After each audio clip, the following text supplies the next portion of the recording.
જય શ્રી કૃષ્ણ. જય હો, મંગલમય હો. ઘણીવાર આપણી સાથે કોઈ છલ કપટ કે અસત્ય આચરે ત્યારે આપણે તંગ આવી જાય. ત્યારે થાય કે હે ભગવાન, આવી જૂઠી બેરહમી દુનિયા સાથે શા માટે વળગીને રહેવું? છોડો આ બધાને. ત્યાં વ્યવહારની વાત સામે આવી અને પાછા ગૂંથાઈ જઈએ. આપણે છોડી શકતા નથી. આપણે લોકોને પકડવા જ પડે છે, વ્યવહારને પકડવો જ પડે છે. ગમે ન ગમે આપણે બધું પકડવું જ પડે છે. કહેવત છે ને કે તમાચો મારીને ગાલને લાલ રાખવા જ પડે. કારણ કે ન એકાકી રમતે. આપણે એકલા રહી શકતા નથી. આપણને બીજા વગર ચાલતું નથી. બીજાની જરૂર હર પલ પડવાની જ. બીજો આવે એટલે કર્મ કરવાનું ચાલુ થઈ જાય. પછી સારું કરવું હોય તો સાથ સામેવાળો આપે કે નહીં, પણ એમને ખોટું કરવું હોય આપણને ગમે કે નહીં, પણ કરવું જ પડે. કારણ કે આપણે વ્યવહાર સાથે બંધાયેલા છીએ, સંબંધો સાથે બંધાયેલા છીએ, સરપણો સાથે તો બરોબર બંધાયેલા છીએ. કરવું જ પડે. એક ઘટના ઘટી.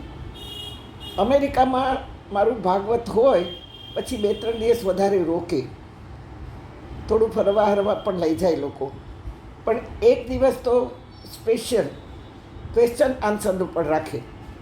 2-3 દિવસ વધારાનો પ્રોગ્રામ એ લોકો રાખે છે. અને એ સવાલ જવાબનો. એક બેને સવાલ પૂછ્યો ને ઊભા થયા. પૂછ્યું કે મૃત્યુ પછી જન્મ લેવો જ ન પડે તો શું કરવું? મારે તો આ જગતમાં પાછું આવવું જ નથી. આ જીવનમાં બધું જ ભોગવી લીધું છે. બસ હવે પાછું આવવું નથી. એ બેન બોલી રહ્યા હતા કે શું કરું તો પાછો જન્મ લેવો ના પડે. ત્યાં એના હાથમાંથી રૂમાલ નીચે પડ્યો. એ બેન વાંકા વળ્યા અને રૂમાલ ઉપાડી અને ખંખેર્યો, ઘડી વાળી અને પાછો હાથમાં રાખ્યો. મારા જવાબની રાહ જોવા લાગ્યા. મેં પૂછ્યું કે શું થયું બેન, કેમ વાંકા વળ્યા? કહે આ રૂમાલ પડી ગયો હતો ને તો લેવા માટે. તો મેં કહ્યું તમે ખંખેર્યો? કે હા. મેં તો કહ્યું કે અમેરિકામાં તો કેટલી બધી ચોખ્ખાઈ છે, એમાં કાંઈ ધૂળ ભરાઈ નહીં હોય. કહે ના ના, ક્યાંક ધૂળ ભરાઈ ગઈ હોય તો? મેં કહ્યું બેન, તમે જે સવાલ પૂછ્યો ને એનો જવાબ તમારા હાથમાં જ છે. બસ આપણે આ જન્મે કરેલી ભૂલો, સારા ખોટા કર્મો કે ગમો અણગમો, આ ખંખેરવા જ પાછું આવવાનું છે. તમે કહો છો કે પાછું નથી આવવું, તો તમને ખબર છે અમેરિકાના વિઝા 10 વર્ષના હોય, પણ ત્યાં ગયા પછી 10 વર્ષ તો શું, માંડ આપણે 6 મહિના પણ રહી શકતા નથી. Rule is rule. તેમ પ્રત્યેકને કર્મ ભોગવવા પાછું આવવું જ પડે છે. ભ્રમણામાંથી બહાર નીકળો. આપણે ત્યાં મહેમાન આવે એ કાયમી રહેવા નથી આવતા. એને રહી શકતા પણ નથી.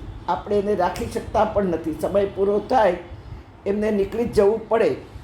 આ જગતના માલિક આપણે નથી, પરમાત્મા છે. જેમ આપણા ઘરના માલિક આપણે છીએ અને આવનારા મહેમાનો છે, તેમ આપણે આ જગતના માલિક નથી, મહેમાન છીએ. આપણે પણ સમય થાય એટલે નીકળી જવું પડે. સુનો, આ મારું સ્વરચિત ભજન છે. સુનો. આ જગ તમારું ભગવન, મહેમાન અમે તમારા. જેમ રાખશો અમોને, રહેશું થઈ તમારા. આ જગ તમારું ભગવન. એક આશરો તમારો રાખ્યો અમે સ્મરણમાં. તમ દાસ સમજી અમને રાખો સદા શરણમાં. ચાખડીએ ચીટકી રહીશું, ચાખડીએ ચીટકી રહીશું. રેણુ બની ચરણમાં. આ જગ તમારું ભગવન, મહેમાન અમે તમારા. જેમ રાખશો અમોને, રહીશું થઈ તમારા. આ જગ તમારું ભગવન, આ જગ તમારું ભગવન, આ જગ તમારું ભગવન.